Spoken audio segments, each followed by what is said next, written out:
स्वामी रामानंद तीर्थ मराठवाडा विश्वविद्यालय नांदेड, स्वर्गवासी वेंकटराव देशमुख महाविद्यालय बाबळगाव, BA द्वितीय वर्ष, ऐच्छिक हिंदी, पेपर क्रमांक 5।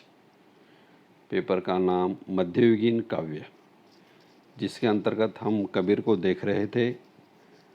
कबीर का जो बाह्याडंबर का विरोध है, इनकी 4 पंक्तियां हमें आज देखना है। अतः कबीर संपूर्ण हो जाते हैं। जिस प्रकार जाति पाति के विरोध के लिए कबीर ने जीवन भर संघर्ष किया, उसी प्रकार से बाह्य आडंबर के विरोध के लिए भी कबीर का संघर्ष कबीर के दोहे में स्पष्ट हो जाता है। इससे पहले मैं कह चुका हूँ कि आपके सामने कबीर के दोहे रहना यह आवश्यक है, और आज भी आपके सामने कबीर के लिखित दोहे हैं, ऐसा समझकर मैं आगे बढ़ता हूँ। कबीर के जो दोहे हैं, बाह्य आडंबरों का विरोध, तो सबसे पहले बाह्य आडंबर क्या है ये देखना हमें ज़रूरी है। मित्रों, बाह्य आडंबर का अर्थ होता है जो आडंबर है, जो प्रथाएं हैं, जो कुप्रथाएं हैं, जो प्रहर है, जो बाहर से किया जाता है, वो बाह्य आडंबर है। अतः ईश्वर प्राप्ति के लिए जिन कर्मकांडों का सहारा लिया जाता है वह बाह्य आडंबर है। ईश्वर प्राप्ति के लिए किसी भी ग्रंथ में ये नहीं कहा है कि मेरे मंदिर में आकर माथा झुकाओ, या मेरी प्राप्ति के लिए कुछ अन्य खर्च करो, यात्राएं करो। इस प्रकार का किसी भी धर्म ग्रंथ में उल्लेख नहीं है। अतः मन की जो भक्ति है, मन की जो प्रार्थना है, यह सच्चे मन से होनी चाहिए, तभी ईश्वर प्राप्ति होती है। इस ईश्वर प्राप्ति के लिए जो कर्मकांड किए जाते हैं उसे बाह्य आडंबर कहा जाता है। अतः लोग, अब शुरू हो गया है, देखो ये अक्टूबर का महीना चल रहा है। अक्टूबर के महीने में लोग पैदल तुलजापुर जाते हैं। यह तुलजापुर जाना यह हमारी भक्ति है, लेकिन पैदल बगैर चप्पल पहने जाना यह आडंबर है।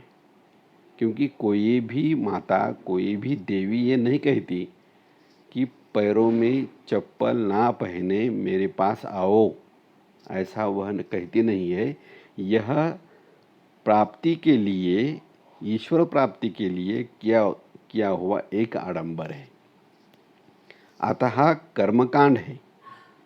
कोई भी ये ईश्वर नहीं कहता कि मुझे किसी प्राणी की बलि चढ़ाओ, क्योंकि हर एक जीव उसी का है।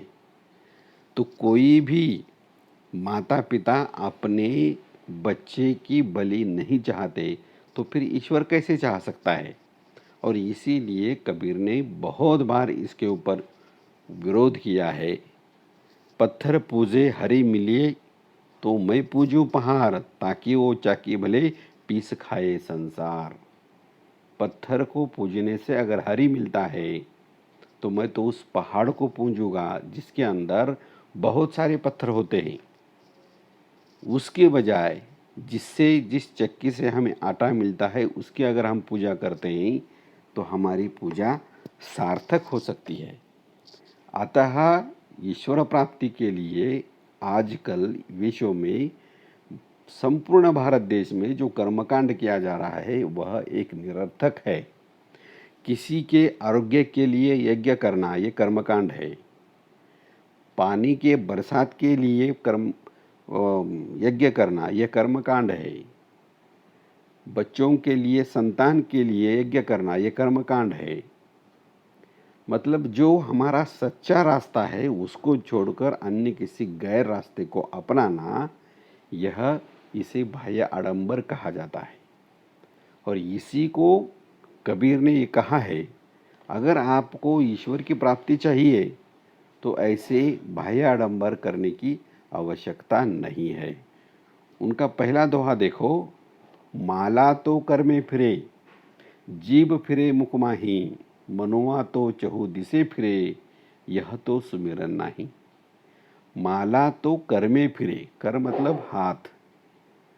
हम राम नाम जप करते हैं और जप करते समय क्या करते हैं, गले में जो माला है तुलसी की उसको निकालते हैं और निकाल कर हाथ में लेते हैं और उसके मणि गिनते हैं और हर एक मणि के साथ राम राम राम राम राम राम ऐसा राम नाम जपते हैं।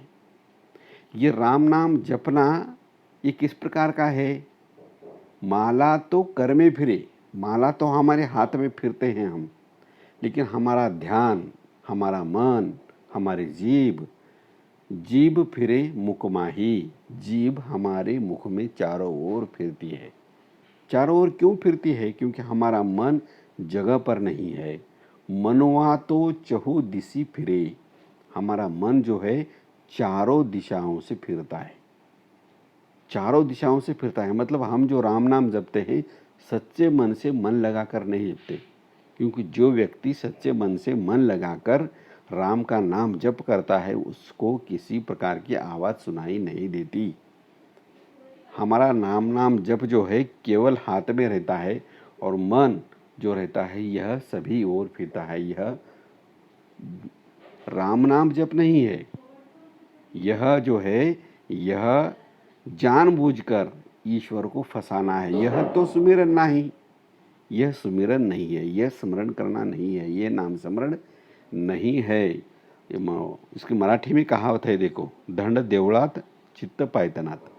हम प्रार्थना करने के लिए मंदिर में जाते हैं, मंदिर में माथा टेकते हैं और माथा टेकते हैं, लेकिन हमारा ध्यान कहाँ रहता है, जो नीचे हमने चप्पल छोड़ी है वहाँ हमें लगता है कि हमारी चप्पल चोरी न हो जाए। अगर हम ईश्वर को प्राप्त करने के लिए गए हैं तो किसी अन्य प्रकार के बातों के संदर्भ में सोचना नहीं है, ये वस्तु स्थिति है। लेकिन ऐसा अक्सर लोग करते नहीं है। इसलिए यहाँ पर कबीर कह रहे हैं, माला तो कर में फिरे, जीभ फिरे मुख माही। माला तो कर में फिरती है, कर में घुमाते हैं, राम नाम करते हैं, लेकिन जीभ जो है चारों ओर घूमती है। उस प्रकार से हमारा मन जो है चारों ओर घूमते रहता है। देखो, किसी माला जपने वाले व्यक्ति को घर में बैठता है और बाहर से कोई आया, ए बगरे चला, बीच में ही बोलते रहता है, ये राम नाम जप नहीं है। और इसी प्रकार का आडंबर जो है, ये इसी प्रकार का आडंबर ये बहुत ही ईश्वर प्राप्ति के लिए बाधक है, यह कबीर यहाँ पर स्पष्ट करना चाहते हैं। अब दूसरे दोहे में देखो कबीर क्या कहते हैं, कबीर माला काठ की कहीं समझावे तोय, मन न फिरावे अपना कहाँ फिरावे मोय। वो जो माला है वही माला उस जप करने वालों को कह रही है। क्या कहती है, कबीर माला काट की कहीं समझावे तोय, हे साधक तुझे कितना समझाए, मुझे फिराने से क्या होगा।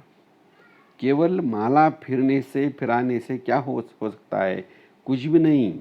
ये हमारा भ्रम है, यह तेरा भ्रम है। मन न फिरावे अपना कहाँ फिरावे मोय। तू अपना मन चारों ओर घूम फिराते रहता है और मुझे हाथ में फेरते रहता है। इससे मतलब क्या है, इससे कोई मतलब नहीं है। अतः यह जो माला है, ये माला कह रही है, अपना मन संसार की ओर से, माया जाल की ओर से फिराकर प्रभु भक्ति की ओर क्यों नहीं करता। तो प्रभु भक्ति में उसे क्यों नहीं लगाता। अगर प्रभु भक्ति में लगाता है तो इस प्रकार का झूठा भाव करने की आवश्यकता नहीं है। अतः इसका तात्पर्य क्या है, हे साधक, माला फिराना सच्ची साधना नहीं है। संसार से चित्तवृत्ति को हटाकर प्रभु में मन केंद्रित करना ही सच्ची भक्ति है। अर्थात हमारा जो चित्त है, हमारा जो मन है, संसार से हटाकर प्रभु के चरणों में लीन करना ही यह सही और सच्ची भक्ति है। और इसी को कबीर ने बाह्याडंबर कहा है, क्योंकि बहुत सारे लोग हाथ में माला जपने का जो भाव करते हैं, यह भाव ईश्वर तक जाकर पहुंचता नहीं है। ये भाव हमारे तक ही सीमित रहता है। ईश्वर की प्राप्ति के लिए किसी माला की, किसी ढोंग की, किसी कर्मकांड की, किसी प्रकार की आवश्यकता नहीं है। उसके लिए सच्चे मन से प्रार्थना, निर्मल मन से प्रार्थना करना, निर्मल मन से नाम स्मरण करना, यही ईश्वर प्राप्ति का मुख्य साधन है। और इसी को कबीर ने जो है यह स्पष्ट करने का यहाँ प्रयास किया है।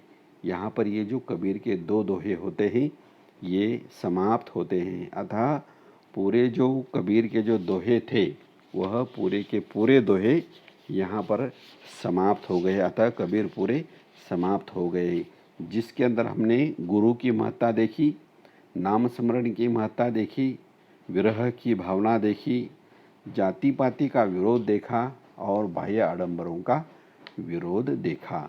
ये पूरा इसमें हमने देखा है। तो इसके अंदर कबीर अब पूर्ण हो गए हैं। तो अगले वीडियो में जो है हम देखेंगे सूरदास को। सूरदास किस प्रकार के हैं।